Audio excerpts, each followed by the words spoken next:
কুরআন cipher নূর কুরআন হৃদয়ের জীবন কুরআন খোদা তাআলার কালাম কুরআন।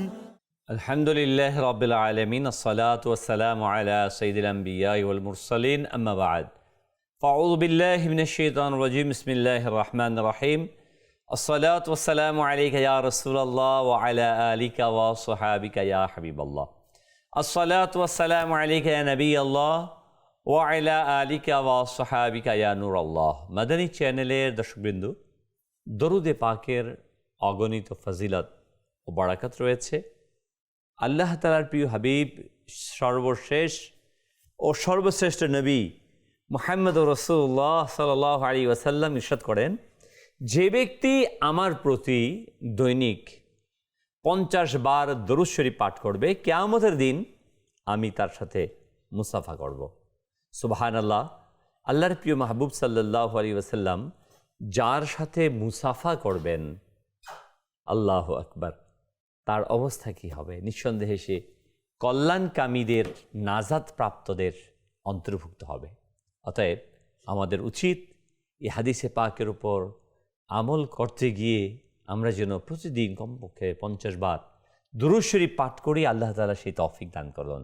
সাল্লু আলাল হাবিব সাল্লাল্লাহু তাআলা আলা মুহাম্মদ সাল্লাল্লাহু আলাইহি ওয়াসাল্লাম সালাতু ওয়া সালামান আলাইকা ইয়া সাইয়্যিদি ইয়া রাসূলুল্লাহ সাল্লাল্লাহু আলাইহি ওয়াসাল্লাম। মাদানী চ্যানেল দর্শকবৃন্দ, মাদানী চ্যানেলের ধারাবাহিক অনুষ্ঠান আমার রবের বাণীতে আপনাদের আরেকবার সুস্বাগতম। আসুন, অনুষ্ঠানের প্রারম্ভে আমরা ভালো ভালো নিয়ত করে নিই, কেননা হাদিসে পাকে আসছে নিয়্যাতুল মুমিনি খায়রুম মিন আমালি, মুমিনের নিয়ত আর আমলের চেয়ে উত্তম। আপনার আমার নিয়ত যত বেশি ভালো হবে, যত বেশি হবে, যত শুদ্ধ হবে, সওয়াব তত বেশি, তত উত্তম হবে। অতএব আমাদের প্রত্যেকের উচিত, মাদানী চ্যানেল দর্শকবৃন্দ, যেন আমরা প্রতিটি ভালো কাজের শুরুতে, মুবাহ কাজের শুরুতে নিয়ত করে নেই। কারণ আমার নিয়ত যতই যতই যতই উত্তম, বেশি আমার সওয়াব ততই বেশি। আল্লাহ রাব্বুল আলামিন আমাদের সবাইকে তৌফিক দান করুক। আমরা নিয়ত করি আল্লাহ তাআলার সন্তুষ্টির জন্য, সওয়াব হাসিলের জন্য, ইলমে দ্বীন অর্জনের জন্য, আমরা যা শুনব তার উপর আমল করার জন্য, অন্যের নিকট পৌঁছে দেওয়ার জন্য, হাদিসে পাকের উপর আমল করার নিয়তে ইনশাআল্লাহুল কারীম আমরা এই অনুষ্ঠান শেষ পর্যন্ত দেখব। মাদানী চ্যানেল দর্শকবৃন্দ, আল্লাহ তাবারক ওয়া তাআলার সর্বশ্রেষ্ঠ গ্রন্থ আল কুরআন কে না জানে আর কে না মানে? হ্যাঁ, জানে প্রায় পৃথিবীর সমস্ত মানুষ, কিন্তু মানে মুসলমানগণ। আর যে প্রকৃত মুসলমান, সেই পৃথিবীর অদ্বিতীয় গ্রন্থ আল কোরআনকে মানে, সম্মান করে। কিন্তু দুঃখের বিষয় হচ্ছে, এই কোরআনুল কারীম এর জ্ঞান, এ সম্পর্কে ধারণা, কোরআন আমাদেরকে কি বলেছে, কি নির্দেশ দিয়েছে, কি আমাদেরকে আমল করার জন্য, কাজ করার জন্য উৎসাহিত করেছে, আজ আমি আপনি কি সেটা জানি? হয়তোবা অনেকে সেটা জানি না। কিছু অংশ রয়েছে কোরআন সম্পর্কে সম্পূর্ণই অজ্ঞ, বিলকুল ধারণা নেই। কিছু সংখ্যক আছে যারা কোরআনে পাকের তেলাওয়াত করছে, কিন্তু কোরআনের নির্দেশনার ব্যাপারে, আমাকে আল্লাহ তাআলা কি বলেছেন তার ব্যাপারে অজ্ঞ রয়েছে, তার ব্যাপারে উদাসীন রয়েছে। আমাদের উচিত প্রথমত কাজ কোরআনুল কারীমকে শিখা, কোরআনকে তেলাওয়াত করা, কোরআনকে বুঝা। একেবারে ন্যূনতম প্রাথমিক স্তর হলেও যেন আমি কোরআনকে শিখি, কোরআনকে তেলাওয়াত করি। আল্লাহু আকবার। কোরআন আপনার আমার জীবনের গাইডলাইন। সমস্ত মুসলিম উম্মার, সমস্ত ইমানদারদের, মুত্তাকিদের এটা হচ্ছে পথ প্রদর্শনকারী। অতএব আপনি আমি যদি এই পথ প্রদর্শনকে গ্রহণ না করে ব্যতিক্রম পথে হাঁটতে থাকি, তাহলে আপনি আমি কখনো সফল কাম হব না। মাদানী চ্যানেল দর্শকবৃন্দ, তাই আমাদের প্রত্যেকের উচিত কোরআনুল কারীমকে আঁকড়ে ধরা। আর হ্যাঁ, সে ঐতিহাসিক রসুল আকরাম নূরে মুজাসসাম সাল্লাল্লাহু আলাইহি ওয়াসাল্লামের এরশাদে মুবারাকা, যে তোমরা ততদিন পর্যন্ত গুমরা হবে না, পথ ভ্রান্ত হবে না, তোমরা পথ হারিয়ে ফেলবে না, যতদিন না তোমরা কোরআন এবং হাদিসকে, অন্য হাদিসে আসছে কোরআন এবং আলে বায়াতকে আঁকড়ে ধরো। আল্লাহু আকবার। আল্লাহু আকবার। কোরআনকে যদি আমি আঁকড়ে ধরি, হাদিসকে যদি আঁকড়ে ধরি, আলে বায়েতকে যদি আঁকড়ে ধরি, আল্লাহ তাআলার দয়াতে আপনি আমি গুমরাহ হব না, পথ হারা হব না, নিজেদের আকীদা আমালকে আমরা বিসর্জন দেব না যদি আমি কোরআনকে আঁকড়ে ধরি। কিন্তু বিষয় তো হচ্ছে কোরআনকে আজকে আমরা ছেড়ে দিয়েছি। আজকে কতজন মুসলমান কোরআনের নির্দেশ মোতাবেক আমরা চলছি, কোরআনকে তেলাওয়াত করতে জানি, কোরআনকে পাঠ করতে জানি, খুব ন্যূনতম একটা সংখ্যক। প্রিয় ইসলামী ভাইরা, মাদানী চ্যানেল দর্শকবৃন্দ, আসুন আমরা কোরআনে পাকের অধিক থেকে অধিক তেলাওয়াত করি। কোরআনের তেলাওয়াতকে আপনার আমার জিন্দিগির পার্ট বানিয়ে নেই। হ্যাঁ, এজন্য পার্ট বানাবো যে আল্লাহ তাআলা তো আমাদেরকে সৃষ্টি করেছেন তার ইবাদতের জন্যই। কোরআনে পাকে আল্লাহ বলেন, আল্লাযী খালাকাল মাউতা ওয়াল হায়াতা লিয়াবলুয়াকুম আইয়ুকুম আহসানু আমালা। জীবন এবং মৃত্যু আমি এই জন্যই সৃষ্টি করেছি যে তোমাদের মধ্য থেকে কে উত্তম, কার আমল উত্তম তা পরীক্ষা করে নিতে। আল্লাহু আকবার। আমাদেরকে আল্লাহ তাআলা পরীক্ষা করছেন, আমাদেরকে আল্লাহ তাবারক ওয়া তাআলা যে সময়টা দিয়েছেন, আমাদের উচিত সেই সময়টাকে ইবাদতের মাঝে অতিবাহিত করা। আর এই অতিবাহিত করার জন্য সর্বোত্তম পদ্ধতি হচ্ছে কোরআনুল কারীমকে ফলো করা, কোরআনকে অনুসরণ করা, কোরআনকে ইত্তেবা করা। আলহামদুলিল্লাহ, আমার রবের বাণী এই অনুষ্ঠানের মূল মাকসাদ হচ্ছে কোরআনের আলোয় আমাদের জীবন, পরিবার, সমাজ ও রাষ্ট্রকে বিনির্মাণের জন্য প্রচেষ্টা চালিয়ে যাওয়া, কোরআনের ইলমকে বিতরণ করা। আল্লাহ তাআলা আমাদের সেই তৌফিক দান করুক। আমরা যাব সেগমেন্টের দিকে। কুরআন শিফার নূর কুরআন। মারহাবা। আমাদের এবারের সেগমেন্ট কোরআনে পাকের তেলাওয়াত। মাদানী চ্যানেল দর্শকবৃন্দু, দূরে কিংবা কাছে, দেশ কিংবা প্রবাস, যে যেখানে আছেন সকলকে অনুরোধ জানাবো, আসুন আমরা কোরআনুল কারীমের তেলাওয়াত শ্রবণ করি। আল্লাহু আকবার। যে কোরআনুল কারীমের একটি অক্ষর পাঠ করলে আল্লাহ তাআলা 10টি নেকি দান করেন। আলিফ লাম মিম, এটা 3টি অক্ষর, একটি অক্ষর না। আল্লাহু আকবার। প্রতিটি অক্ষরের বিনিময়ে আল্লাহ সুবহানাহু ওয়া তাআলা 10টি নেকি দান করবেন। অতএব মাদানী চ্যানেলের দর্শকবৃন্দ, আমি অনুরোধ জানাবো আমরা যেন কোরআনুল কারীমকে ভালোবাসি, কোরআনে পাককে তেলাওয়াত করি। আল্লাহ সুবহানাহু ওয়া তাআলা আমাদের সবাইকে সেই তৌফিক দান করুন। সাল্লু আলাল হাবিব সাল্লাল্লাহু তাআলা আলা মুহাম্মদ। মাশাআল্লাহ, মারহাবা। আমরা কোরআনে পাকের তেলাওয়াত শুনবো। জি, কোরআনের তেলাওয়াত চালিয়ে দিন। أعوذ بالله من الشيطان الرجيم. بسم الله الرحمن الرحيم. وأتموا الحج والعمرة لله فإن أحصرتم فما استيسر من الهدي ولا تحلقوا رؤوسكم حتى يبلغ الهدي محله فمن كان منكم مريضا أو به أذى من رأسه ففدية من صيام أو صدقة أو نسك فإذا أمنتم فمن تمتع بالعمرة إلى الحج فما استيسر من الهدي فمن لم يجد فصيام 3 أيام في الحج و7 إذا رجعتم تلك 10 كاملة ذلك لمن لم يكن أهله حاضر المسجد الحرام واتقوا الله واعلموا أن الله شديد العقاب. الحج أشهر معلومات فمن فرض فيهن الحج فلا رفث ولا فسوق ولا جدال في الحج وما تفعلوا من خير يعلمه الله وتزودوا فإن خير الزاد التقوى واتقون يا أولي الألباب.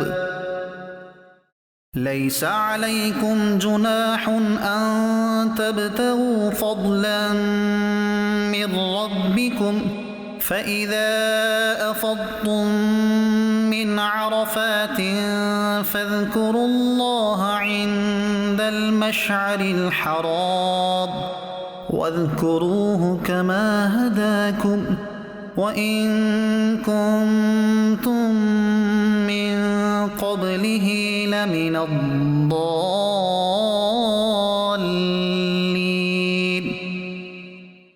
ثم أفيضوا من حيث أفاض الناس واستغفروا الله إن الله غفور رحيم فإذا قضيتم مناسككم فاذكروا الله كذكركم آباءكم أو أشد ذكرًا فمن الناس من يقول ربنا آتنا في الدنيا وما له في الآخرة من خلاق ومنهم من يقول ربنا آتنا في الدنيا حسنة وفي الآخرة حسنة وقنا عذاب النار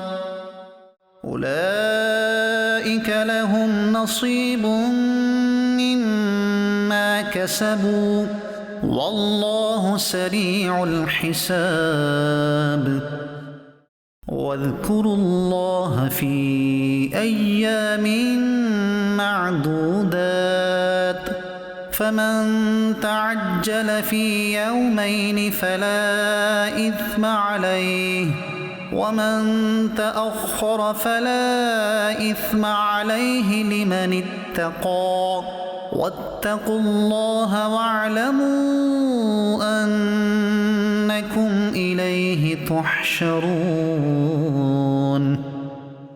صدق الله العظيم মাদানী দর্শকবৃন্দ, আমরা শুনছিলাম পবিত্র কোরআনের সূরা আল বাকারার 196 থেকে 203 নম্বর আয়াত। আসুন আমরা প্রথমে এর অনুবাদ শ্রবণ করে নিই। ওয়াতিমুল হাজ্জ ওয়াল উমরাতা লিল্লাহ, আর আল্লাহর জন্য হজ ও উমরা পূর্ণ করো। অতঃপর যদি তোমরা বাধাপ্রাপ্ত হও তবে সহজলভ্য কোরবানি দাও। হজে না আছে অশ্লীলতা, না পাপ, না ঝগড়া। তোমাদের জন্য কোনো দোষ নেই যদি তোমরা তোমাদের রবের অনুগ্রহ অনুসন্ধান করো। অনুগ্রহ মিন এখানে রুজি বোঝানো হয়েছে। অতঃপর সেখান থেকে ফিরে আসো যেখান থেকে সব মানুষ ফিরে আসে। যখন তোমরা হজের কাজ শেষ করবে তখন আল্লাহকে স্মরণ করো। তাদের মধ্যে কেউ বলে, হে আমার রব, আমাদেরকে দুনিয়াতে কল্যাণ দাও, আখিরাতেও কল্যাণ দাও। তাদের জন্য রয়েছে তাদের অর্জনের অংশ। আর নির্দিষ্ট কয়েকদিনকে আল্লাহ স্মরণ করো। আল্লাহ সুবহানাহু ওয়া তাআলা এই আয়াতে কারিমাগুলোর মাঝে, প্রিয় ইসলামী ভাইরা ও মাদানী চ্যানেল দর্শকবৃন্দ, একটি বিষয়কে স্পষ্ট করেছেন, আর তা হচ্ছে আমরা হজের বিষয়ে আমাদের হজের কার্যক্রমগুলোকে কিভাবে মেনটেন করব, কি কাজগুলো হবে, এই বিষয়ে এখানে নির্দেশনা আসছে। হজ শব্দের আবিধানিক অর্থ হচ্ছে ইচ্ছা, সংকল্প, নিয়ত, ইচ্ছা করা। আর পারিভাষিক অর্থ নির্দিষ্ট দিনে, নির্দিষ্ট স্থানে, নির্দিষ্ট কিছু কাজ করাকে হজ বলে। পৃথিবীর অন্য কোথাও আপনি যদি গিয়ে এই কাজগুলো করেন যা হজের মধ্যে সম্পন্ন হয়, আরাফার ময়দানে সম্পন্ন হয়, মুজদালিফা আর মিনাতে সম্পন্ন হয়, অন্য কোথাও করলেও সেটা রিকভার করা সম্ভব না। মাদানী চ্যানেলের দর্শকবৃন্দ, আমরা শুনছিলাম হজের পারিভাষিক অর্থ, অর্থাৎ নির্ধারিত দিনে, নির্ধারিত স্থানে, নির্ধারিত কিছু কাজকে হজ বলে থাকে। অর্থাৎ 9 জিলহজ আরাফার ময়দানে, দিবাগত রাতে মুজদালিফায়, 10, 11, 12-তে জামারাতে, অর্থাৎ নির্ধারিত স্থানে নির্ধারিত কিছু কাজকে হজ বলে থাকে। মাদানী ছিল দর্শকবৃন্দ, হজ সামর্থ্যবান ব্যক্তির উপর ফরজ রয়েছে। হজ হচ্ছে একটি অর্থনৈতিক ও শারীরিক এবাদত। আমরা রোজা আদায় করি, এটা শারীরিক এবাদত। নামাজ আদায় করি, এটা শারীরিক এবাদত। কিন্তু হজটা হচ্ছে শারীরিক ও আর্থিক উভয়টার সমন্বয়, যেখানে অর্থের ব্যাপক খরচ রয়েছে, এরই পাশাপাশি শারীরিক প্রচুর অ্যাক্টিভিটিস রয়েছে। শারীরিক এবং আর্থিক উভয়টার সমন্বয় হচ্ছে হজ। আল্লাহ সুবহানাহু ওয়া তাআলা এই হজকে আমাদের প্রতি দিয়েছেন, আমরা যেন হজটাকে আদায় করি। আল্লাহ তাআলা বলছেন যে আল্লাহর জন্য হজ ও উমরা পূর্ণ করো, অতঃপর যদি তোমরা বাধাপ্রাপ্ত হও তবে সহজলভ্য কোরবানি দাও। তাফসীরে সিরাতুল জিনানে আসছে হজ ও উমরা নির্ভেজাল আল্লাহর জন্য, শুধু আল্লাহ তাআলার জন্য হওয়া আবশ্যক। বাধা, শত্রু কিংবা অসুস্থ এলে কোরবানি দিয়ে ইহরাম খোলা এটা বৈধ। এখানে হজের ফরজ ও শর্তের ভিত্তিতে বর্ণিত রয়েছে।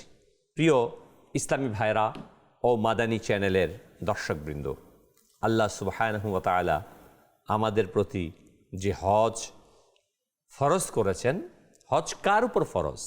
যে ব্যক্তি প্রাপ্তবয়স্ক, স্বাধীন, হজের খরচ বহন করতে পারে, পদ নিরাপদ, এমন ব্যক্তির উপর হজ ফরজ।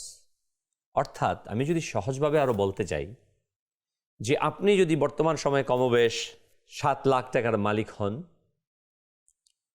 আপনার হজের খরচ এবং যে সময়টা আপনি হজের সফরে থাকবেন, ওই সময়টা পরিবারের খরচ মেনটেন করার সুযোগ হয়ে যায়, শরীর সুস্থ থাকে, পথ নিরাপদ থাকে, তাহলে আপনার উপর হজ ফরজ। অনেকে এই কথাও বলে থাকে যে হজ, সে সামর্থ্যবানও আছে, তার কাছে টাকা আছে, শরীর সুস্থ আছে, বলে আমার মেয়েটাকে বিয়ে দিয়ে নিই তারপর আমি হজে যাব, ছেলেটাকে বিবাহ করে দিয়ে নিই তারপর হজে যাব, অমুক চাকরিটা শেষ করে নেই, অমুক ব্যবসাটা শুরু করে নেই। না, কোনো কাজই যেন আমাকে বাধাগ্রস্ত না করে। শরিয়া আমার উপর যখন হজটা ফরজ করেছেন, আমার কাছে অর্থ চলে আসছে, দুনিয়াবী চিন্তা চেতনা এটা যেন আমাকে বাধাগ্রস্ত না করে। অনেকে এইভাবে বলে থাকেন যে আরে মেয়েটাকে বিবাহ দেওয়া তো ফরজ, কিন্তু আপনি তো জানেন আপনার মেয়েটা কখন বিবাহ হবে। এই বছর আপনি সুস্থ আছেন, আগামী বছর সুস্থ নাও থাকতে পারেন। এই বছর আপনি হজ আদায় করছেন, শারীরিক ফিটনেস আছে, আগামী বছর আপনার শারীরিক ফিটনেস তো নাও থাকতে পারে, অর্থ তো নাও থাকতে পারে। হজ ফরজ হয়েছে, সাথে সাথে যেন আমরা হজ আদায় করে নিই। রাসূল করিম সাল্লাল্লাহু আলাইহি ওয়াসাল্লাম ইরশাদ করেন, যার উপর হজ ফরজ হওয়া সত্ত্বেও সে হজ আদায় করল না, সে ইহুদি হয়ে মরুক কিংবা খ্রিস্টান, তাতে আমাদের কিছু আসে যায় না। হজের বেশুমার ফজিলত রয়েছে, কিতাবে আসছে আল হজ্জু মাবরুর লাইসা লাহুল জাযাউ ইল্লাল জান্নাহ।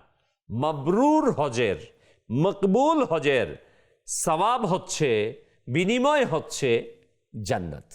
অতএব আমরা যেন হজকে আদায় করি। পরবর্তী আয়াতে আল্লাহ তাআলা বলছেন, কত সুন্দরভাবে আল্লাহ তাআলা বলছেন, এই হজের মধ্যে আমার কি কি বর্জনীয় রয়েছে, আমি কি কি করতে পারবো না, এ ব্যাপারে এই আয়াতে কারিমা 197 নম্বর আয়াতে আল্লাহ তাআলা বলেন, হজে না আছে অশ্লীলতা, এখানে কোনো গুনাহ নেই, পাপ নেই, এখানে ঝগড়া নেই। অর্থাৎ আপনি হজের সফরে যাবেন, এই হজের সফরের মধ্যে অশ্লীল কথা বা স্ত্রীর সহবাস বা স্ত্রীর সঙ্গ, ফুসুক, গুনাহ, জিদাল, ঝগড়া, এর থেকে নিজেকে সেভ করা, বাঁচিয়ে রাখা। হজ হলো সবর, সংযম, চরিত্র গঠনের এক উত্তম প্রশিক্ষণ। কিন্তু দুঃখের বিষয় হচ্ছে আমরা যারা হজে যাইনি কিংবা যাব এখন, তারা ভাবছি এখানে গিয়ে তো আমি শুধু নেক আর নেকই করব, কিন্তু না, ম্যাটারটা দাঁড়ায় অন্যদিকে। যখন কেউ হজের সফরের মধ্যে চলে যায়, বিভিন্ন ধরনের গুনাহ তাকে আঁকড়িয়ে ধরে, নফস তাকে অনুপ্রাণিত করে। শুনে রাখুন, মক্কাতুল মুকাররমাতে গিয়ে যদি কেউ একটি গুনাহ করে, যেমনইভাবে একটি নেক কাজ করলে 1,00,000 নেকি রয়েছে, একটি গুনাহের কারণে 1,00,000 গুনাহ হয়। অতএব আমাদের দৃষ্টিকে নত রাখা, ওই জায়গাতে যাওয়ার পর দৃষ্টিকে সেভ করা একটু কঠিন বিষয়। নারীরা তাদের সৌন্দর্যকে মেনটেন করবে, সেভ করবে, হেফাজতে রাখবে পর্দার মধ্যে, কিন্তু যখন এহরাম বাঁধে তখন তো চেহারা মুখমণ্ডল খুলে রাখতে হয়। ওই অবস্থায় যারা আমরা রয়েছি পুরুষ, তারা যেন অবশ্যই আমরা আমাদের দৃষ্টিকে নত রাখি। মাদানী চ্যানেলের দর্শকবৃন্দ যারা হজে যাচ্ছেন তাদেরকে এবং যারা যাবেন সকলের কাছে অনুরোধ, আমরা যেন কোরআনে পাকের এই নির্দেশনা, আমরা যেন অশ্লীলতা, পাপ, ঝগড়া থেকে নিজেদেরকে হেফাজতে রাখি। ঝগড়া এটা একেবারে অযথা শয়তান আশ্বাসা দিয়ে গুনাহের মধ্যে লাগিয়ে দেয়। যে একটা গল্প আছে না, শয়তানের কাজ হচ্ছে শুধু মিঠাই লাগানো, গুড় লাগিয়ে দেয়া, বাকিটা আপনি আমি করে ফেলি। তো বিভিন্ন কারণে এই হজের সফরের মধ্যে মানুষ ঝগড়ায় লিপ্ত হয়ে যায়। এক হাজি আরেক হাজির সাথে ঝগড়ার মাঝে ব্যস্ত হয়ে যায়। এটা একেবারে স্পষ্ট কোরআনে পাকে নিষেধ করেছে। ঘটনা আসছে না যে ইবলিস শয়তান সে কী করলো, এক ঘরের মধ্যে গিয়ে গুড় লাগিয়ে দিল দেয়ালের মধ্যে। সে অন্য কাজ করলো, কী গুড়। ওই গুড় খাওয়ার জন্য পিঁপড়া আসলো, পিঁপড়াকে খাওয়ার জন্য টিকটিকি আসলো উপরে থেকে নিচে। যখন টিকটিকি নিচে আসছে, একটা বিড়াল দেখছে, দেখে ওই টিকটিকিকে ধরার জন্য বিড়াল লেজ পাকাচ্ছে। ওই বিড়ালটাকে ধরার জন্য আবার আরেকটা কুকুর খেয়াল করে এসে বিড়ালটার ঘাড়ের মধ্যে কামড় দিয়েছে। বিড়ালের যে মালিক ছিল সে দেখলো কুকুরটা এসে তার বিড়ালকে কামড় দিয়ে ধরেছে। সাথে সাথে সে কী করলো, একটা লাঠি এনে যখন ওই কুকুরটাকে আঘাত করলো, কুকুরের মালিক যখন দেখলো তার কুকুরকে আঘাত করেছে, সে আর অন্য কিছু বুঝে নাই। সে এসে সরাসরি ওই যে কুকুরকে আঘাত করেছে ওই মালিকের মাথার মধ্যে আঘাত করলো। এই দুইজনের মধ্যে প্রচণ্ড মারামারি, পর্যায়ক্রমে দুই এলাকার মধ্যে সেই মারামারি ছড়িয়ে পড়ল। শয়তানের কাজ কিন্তু মারামারি করা না, শয়তানের কাজটা কি ছিল, গুড় লাগিয়ে দেওয়া। বাকি কাজ অটোমেটিকলি আপনি আমি করে ফেলেছি বিভিন্ন মাধ্যমে। ঠিক অনুরূপ সামান্য কোনো ম্যাটার নিয়ে হজের সফরের মধ্যে পেরেশানগ্রস্ত হয়ে যায়। মাদানী চ্যানেল দর্শকবৃন্দ যারা হজে যাচ্ছেন কিংবা যাবেন, আপনাদের সকলের কাছে অনুরোধ, আল্লাহ সুবহানাহু ওয়া তাআলা কোরআনে বলে দিয়েছেন যে এখানে ঝগড়া করা যাবে না। কারণ আল্লাহ তাআলা তো জানেন আমি আপনি কি করব, এই জন্য আগে থেকে সতর্ক করেছেন। ফুসুক, অশ্লীল কথা বলা যাবে না, মিথ্যা গুনাহের কথা বলা যাবে না। অথচ এখানে যাওয়ার পরেও যেখানে প্রতিটা মুহূর্ত থাকার কথা নেকির দিকে, সেই নেকির কাজকে ফেলে দিয়ে, বন্ধ করে দিয়ে, পরিহার করে গুনাহের কাজের মধ্যে লিপ্ত হয়ে যায়। আল আমান, আল হাফিজ। আল্লাহ তাআলা যেন আমাদেরকে গুনাহ থেকে বেঁচে হজের যে ফরজগুলো আছে, হজের ফরজ ওয়াজিবগুলো আছে, সুন্নতগুলো আছে, এগুলোকে আমাদের মেনটেন করার তৌফিক দান করেন। মাদানী চ্যানেলের দর্শকবৃন্দু, হজের ফরজ কি কি রয়েছে আসুন আমরা তা শুনি। হজের মধ্যে 3টি ফরজ রয়েছে। হ্যাঁ, হজের মোট ফরজ 3টি। নাম্বার 1, এহরাম বাঁধা নিয়ত সহকারে, মিকাত থেকে হজের নিয়ত করে এহরাম পরিধান করা। আর এটা 3টা কোয়ালিটি, কেরান, ইফরাত, তামাত্তু। ওদিকে আমি যাচ্ছি না, যে যে নিয়ত করেন। প্রথমত আমাদের যারা কেরান তামাত্তু যেটাই করে থাকেন, যদি এখানে হয় হজের সময়ের আগে নিয়ত সহকারে এহরাম বাঁধা, এহরাম পরিধান করা, এটা হজের ফরজ সমূহের একটি প্রথম ফরজ হচ্ছে এহরাম বাঁধা। দ্বিতীয় নম্বর ফরজ হচ্ছে আরাফাতে অবস্থান করে, ওকুফে আরাফা, অর্থাৎ 9 জিলহজ আরাফার ময়দানে কিছু সময় অবস্থান গ্রহণ করা। এটি হজের মূল রোকন। দ্বীপ্রহর থেকে মাগরিব এর সময় পর্যন্ত এখানে থাকা, অবস্থান করা। তৃতীয় ফরজ হচ্ছে তাওয়াফুজ জিয়ারা, অর্থাৎ 10 জিলহজ থেকে 12 জিলহজ পরে কাবা শরীফের তাওয়াফ করা।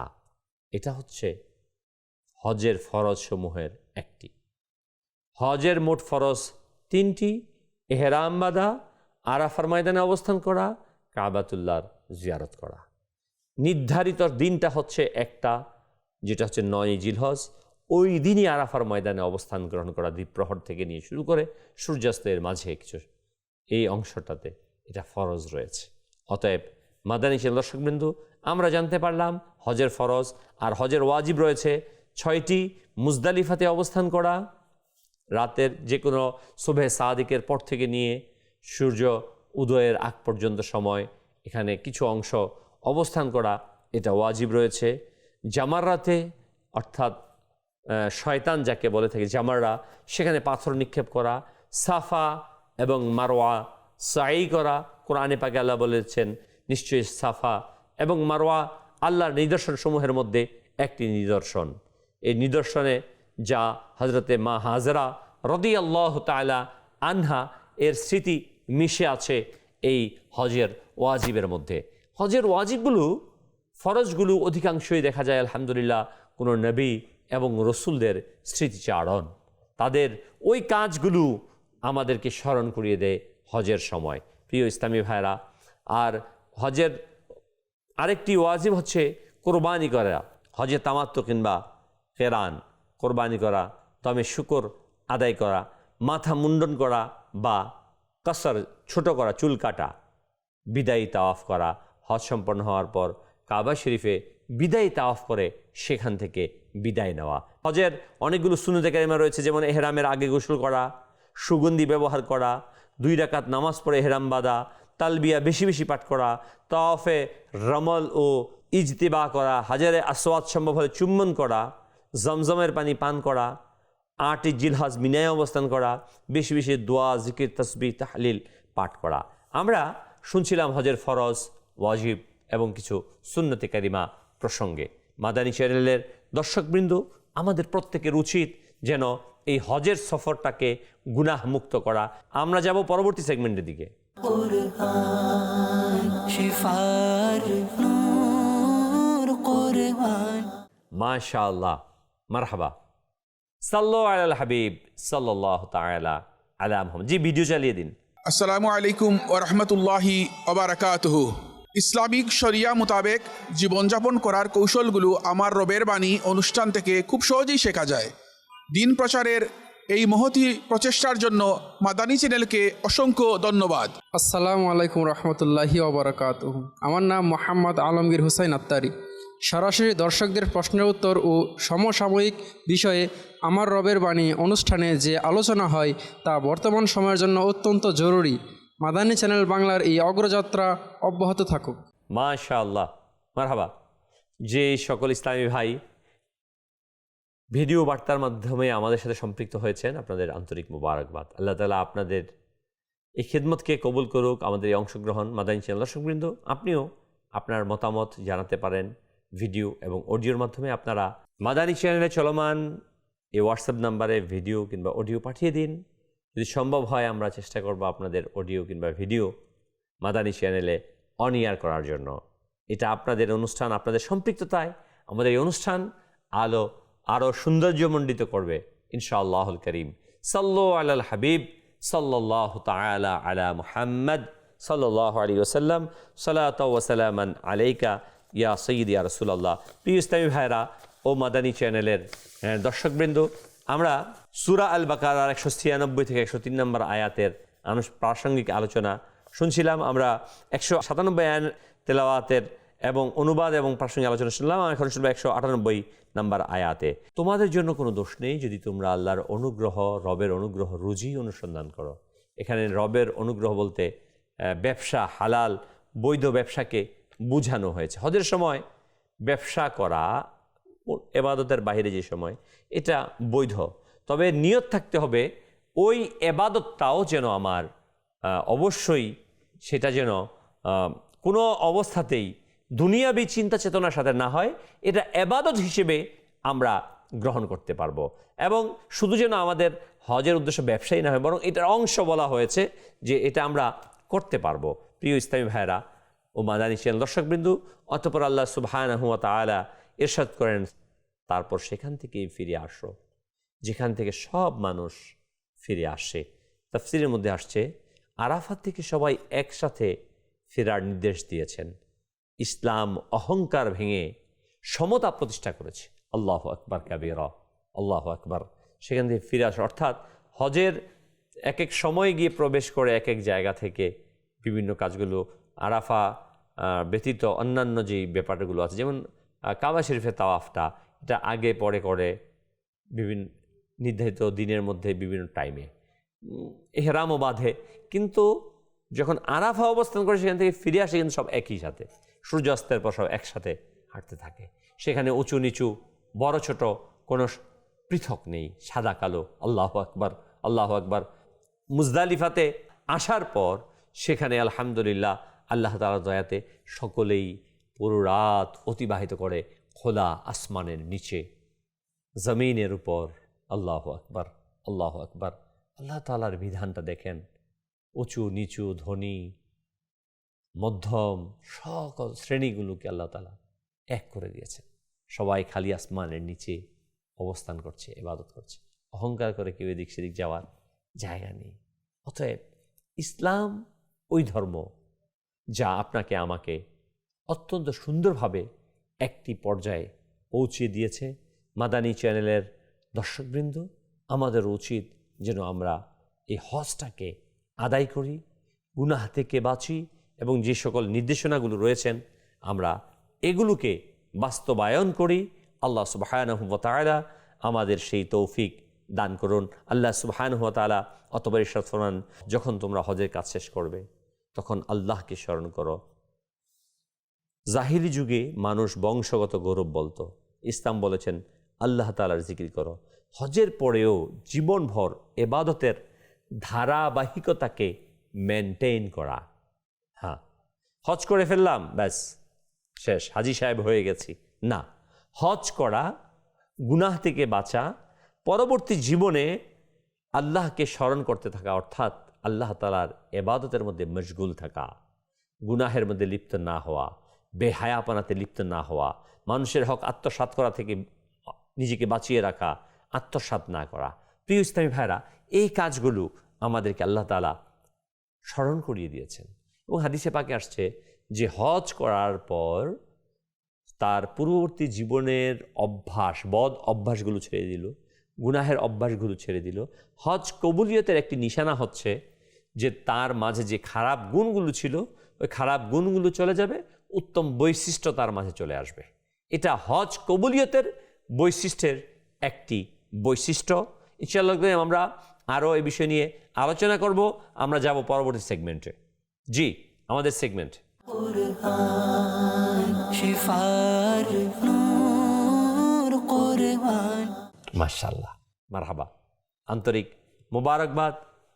গত সপ্তাহের উত্তর, যারা উত্তর লিখে পাঠিয়েছিলেন আপনাদের মধ্য থেকে, নাম এখানে যা সঠিক উত্তরদাতাদের থেকে একজনের নাম আমরা প্রকাশ করে থাকি। জি, চালিয়ে দিন।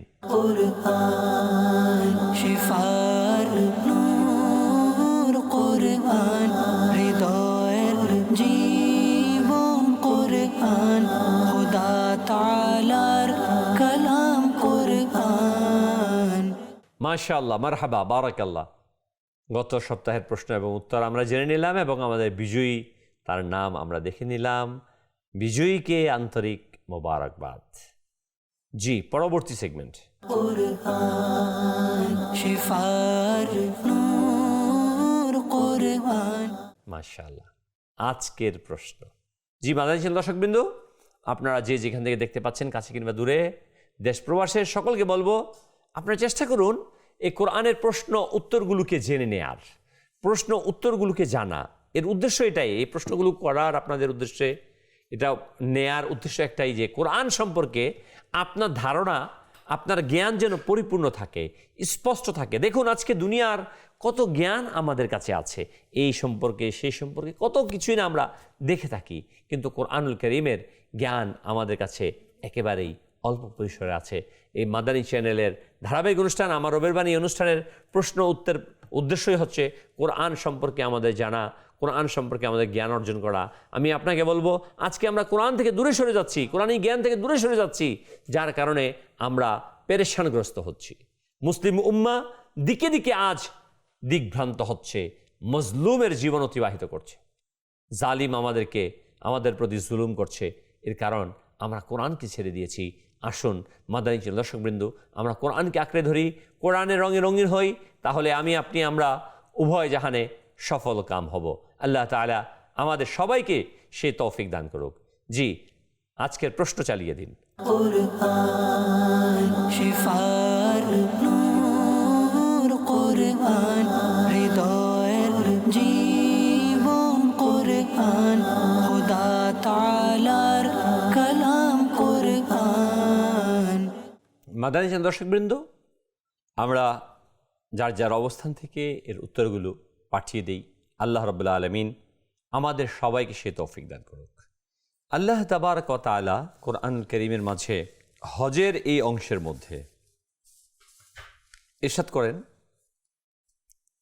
পরবর্তী অংশে, তাদের মধ্যে কেউ কেউ বলে, হে আমার রব, আমাকে দুনিয়াতে কল্যাণ দাও, আখিরাতে কল্যাণ দাও। এটা একেবারেই একটি জামে দোয়া, সার সংক্ষেপ, নির্যাস, দোয়ার নির্যাস বলতে পারেন। রব্বানা আতিনা ফিদ দুনিয়া হাসানা ওয়া ফিল আখিরাতি হাসানা ওয়া কিনা আযাবান নার। হে আল্লাহ, তুমি আমাকে দুনিয়ার এবং আখিরাতের কল্যাণ দাও এবং জাহান্নামের আগুন থেকে বাঁচাও। এটাকে দোয়া করা, দুনিয়া আখিরাত দুটি চাওয়া। পরবর্তী আয়াতে ইরশাদ ফরমান, উলাইকা লাহুম নসীবুম মিম্মা কাসাবু, তাদের জন্য রয়েছে তাদের অর্জনের অংশ, অর্থাৎ মানুষের আমল অনুযায়ী প্রতিদান দেওয়া হবে, যে আমল করবেন। প্রিয় ইসলামী ভাইরা, মাদানী চ্যানেল দর্শকবৃন্দ, আমি আরজ করছিলাম যে আল্লাহ তাবারক ওয়া তাআলা আমাদেরকে বিনিময় দিবেন যেই কাজটাই করেন না কেন। অতএব মন্দ কাজ করার পূর্বে অবশ্যই ভাবুন, আপনি এটা করছেন, এটার বিনিময় যদি দেওয়া হয়, এটা শাস্তি যদি দেওয়া হয়, আপনি গ্রহণ করতে পারবেন? আজকে প্রতারণা করা হচ্ছে, জুলুম করা হচ্ছে, মিথ্যা গীবত করা হচ্ছে, কিন্তু আল্লাহ তাআলা কিন্তু এর হিসাব নেবেন খুব তাড়াতাড়ি, এটাও অল্প কয়েকদিন না। অতএব আমরা যেন অন্ধকারের গাফলতের চাদর পরে মাথায় চোখ বেঁধে আমি যেন চোখ বন্ধ করে না থাকি, বরং আল্লাহ তাআলার রেজা হাসিল করি। আল্লাহ তাআলা পরবর্তী আয়াতের সাথে ফরমান, আযকুরুল্লাহ ফি আইয়ামিম মা'দুদা, আর নির্দিষ্ট কয়েকদিনে আল্লাহকে স্মরণ করো। নির্দিষ্ট দিন বলতে কি বোঝানো হয়েছে, বা এটা কি বোঝানো হয়েছে যে নির্দিষ্ট দিনেই আল্লাহকে স্মরণ করে? না, নির্দিষ্ট কয়েকটি দিন আল্লাহকে স্মরণ করো মানে হচ্ছে এখানে আইয়ামে তাশরিক, 11, 12, 13 জিলহজ, এই দিনগুলো থেকে তাকবীর বলা, আল্লাহ সুবহানাহু ওয়া তাআলার জিকির। প্রিয় ইসলামী ভাইয়েরা ও মাদানী চ্যানেল দর্শকবৃন্দ, এই আইয়ামে তাশরিক আল্লাহ তাআলা নির্ধারিত সময়, যেমন হাজি সাহেবগণ 10 জিলহজ পাথর মেরে থাকে, 11, 12 জিলহজ, এবং সুন্নত হচ্ছে 13 জিলহজ, কিন্তু 12 পর্যন্ত আদায় করলে ওয়াজিব আদায় হয়ে যায়। 13 পর্যন্ত যদি কেউ 12 পাথর মারার পর মিনা এরিয়া অতিক্রম না করতে পারে, তাহলে তার উপর ওয়াজিব হয়ে যায় 13 জামারাতে পাথর মারা। আর যদি কেউ সেখান থেকে চলে যায় সূর্যাস্তের পূর্বে, তাহলে তার উপর ওয়াজিব হয় না, কিন্তু এটা 13 তারিখে শয়তানকে পাথর মারা, এটা সুন্নতে মুবারাকা রয়েছে। আমি বলবো যাদের পক্ষে সম্ভব, ফরজ, ওয়াজিব এবং সুন্নতগুলোকে মেনটেন করে আসুন আমরা হজ আদায় করি। যে সকল হাজি সাহেবান এবছর ইতিমধ্যে হজের সফরে গিয়েছে কিংবা যাবে, আপনারা যারা ভবিষ্যতে যাবেন, সকলের জন্যই কল্যাণ কামনা করি। আল্লাহ সুবহানাহু ওয়া তাআলা আমাদের প্রত্যেককে হজ আদায় করার তৌফিক দেখ। আল্লাহ তাআলা আমাদের উপর, যাদের উপর সামর্থ্য বান করেছেন, হজ ফরজ হয়েছে আমাদের, আমরা যেন কোনো অবস্থাতেই ব্যতিক্রম কোনো কিছু চিন্তা না করি। প্রিয় ইসলামী ভাইরা ও মাদানী চ্যানেলের দর্শকবৃন্দ, আমরা যেন আল্লাহ তাআলার দয়াতে তার রহমত কামী হই, রহমত প্রাপ্তির আশা করি, গুনাহ মাপের আশা করি। এটাই হবে একটি হজের অন্যতম মাধ্যম। আল্লাহু আকবার, আল্লাহু আকবার। কিতাবের মধ্যে আসছে, যখন কোনো ব্যক্তি কাবাতুল্লাহ শরীফে যায় হজ করার জন্য বা উমরা করার জন্য, প্রথম কাবা শরীফের দিকে দৃষ্টি যখন পড়ে, ওই সময় যেই দোয়া করে থাকেন প্রথম দৃষ্টির সময়, আল্লাহ রাব্বুল আলামিন তার ওই দোয়াকে কবুল করেন। মাদানী চ্যানেল দর্শকবৃন্দ, তাহলে আপনি যখন কাবাতুল্লাহর সামনে যাবেন, কাবা শরীফ দেখবেন, আপনি তখন কি দোয়া করবেন? কোন দোয়াটা করা আমাদের উত্তম? আল্লাহু আকবার। দাওয়াত ইসলামীর প্রতিষ্ঠাতা শেখ তরিকাত আমির আহলে সুন্নাত আল্লামা ইলিয়াস আত্তার কাদেরী রাজভী জিয়াই দামাত বারাকাতুহুল আলিয়া অত্যন্ত সুন্দর জামে একটি দোয়া শিখিয়ে দিয়েছেন আমাদেরকে। আর তা হচ্ছে এই যে, যখনই আপনার দৃষ্টি কাবাতুল্লাহর উপরে পড়বে, আপনার কাবা শরীফকে দেখতে পাবেন প্রথম, তখন দোয়া করবেন, হে আল্লাহ আজ্জা ওয়া জাল, আমার জীবনের সকল বৈধ দোয়াগুলোকে কবুল করে নাও। মাশাআল্লাহ, কত সুন্দর, কত সুন্দর, কত সুন্দর দোয়া। হে আল্লাহ, তুমি আমার জীবনের সকল বৈধ দোয়াকে কবুল করো। তার মানে সমস্ত কিছু এর মাঝে চলে আসলো। আল্লাহু আকবার। অতএব আমরা যেন এই হজ আল্লাহ তাআলার সন্তুষ্টির জন্য, আল্লাহ তাআলার রেজা হাসিলের জন্য, নিজের গুনাহ মাফের জন্য এই হজকে, ওমরাকে আদায় করি, গুনাহ মুক্ত জীবন গঠন করি। আল্লাহ তাআলা আমাদেরকে যে হজ ফরজ করেছেন আমাদের প্রতি, এটাই যেন আমরা হজের মাধ্যমে আমাদের জীবনের গুনাহগুলোকে মাফ করাতে পারি। কিতাবের মধ্যে আসছে যে ব্যক্তি হজ গুনাহ মুক্তভাবে হজ আদায় করলো, সেই জন্য মায়ের পেট থেকে মাত্র পৃথিবীতে আগমন করলো, অর্থাৎ তার পূর্বে সমস্ত গুনাহকে আল্লাহ তাআলা মিটিয়ে দেন। আল্লাহু আকবার, আল্লাহু আকবার। মাদানী চ্যানেলের দর্শকবৃন্দ, আমি আপনাদেরকে আবারও স্মরণ করে দিতে চাই যেন আমরা সকলেই মিলেমিশে গুনাহ মুক্ত জীবন গঠন করতে পারি। আল্লাহ সুবহানাহু ওয়া তাআলা আমাদের প্রত্যেককে হজের প্রতিটি হুকুম আহকাম জেনে তার উপর আমল করার তৌফিক দান করুন। আমিন। বিজাহিন নবিয়িল আমিন সাল্লাল্লাহু তাআলা আলাইহি ওয়াসাল্লাম। সাল্লু আলাল হাবিব সাল্লাল্লাহু তাআলা আলা মুহাম্মদ। কুরআন শিফার নূর, কুরআন হৃদয়ের জীবন, কুরআন খোদা তাআলার কালাম, কুরআন।